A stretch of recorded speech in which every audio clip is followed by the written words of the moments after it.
বিশ্বের ধনীতম ব্যক্তির শিরোপা হারালেন এলন মাস্ক।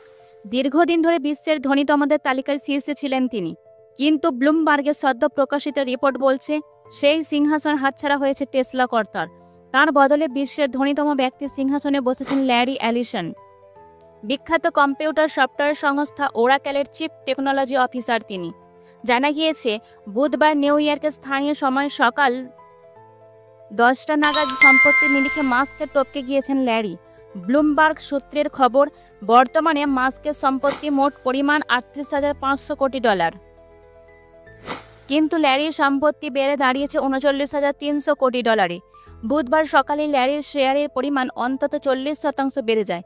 তার কারণ, মঙ্গলবারই ওরাকেলের তরফ থেকে জানানো হয় আগামী দিনে আশাতীত উন্নতি করতে চলেছে সংস্থা। কলেজের পড়াশোনা ছেড়ে দিয়ে ওরাকেল প্রতিষ্ঠা করেছিলেন ল্যারি। ধীরে ধীরে গোটা বিশ্বে ছড়িয়ে পড়েছে ওরাকেল। 2014 পর্যন্ত এই সংস্থার সিইও পদে ছিলেন ল্যারি। বর্তমানে চিফ টেকনোলজি অফিসার হিসেবে দায়িত্ব সামলাচ্ছেন। ওরাকেলের 40% শেয়ার রয়েছে 81 বছর বয়সী ল্যারির মালিকানায়। চলতি বছরের জুলাই মাসে মার্ক জুকারবার্গকে সরিয়ে বিশ্বের দ্বিতীয় ধনীতম ব্যক্তি হন ল্যারি। এবার টলিয়ে দিলেন এলন মাস্কের সিংহাসন। কিন্তু ওরাকেলের মূল্য আচমকা এত বাড়ছে কি করে? নেপথ্যে মূলত দুটি কারণ। প্রথমত, চ্যাটজিপিটির মতো একাধিক এআই প্ল্যাটফর্মের দায়িত্ব সামলায় ওরাকেল।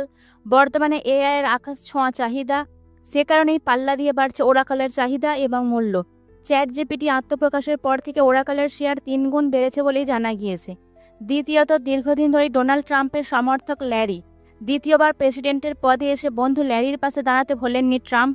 তাই মার্কিন প্রেসিডেন্টের প্রাক্তন বন্ধু মাস্ককে সরিয়ে বিশ্বের ধনীতম ব্যক্তি হতে কিছুটা সুবিধা হয়েছে ল্যারির।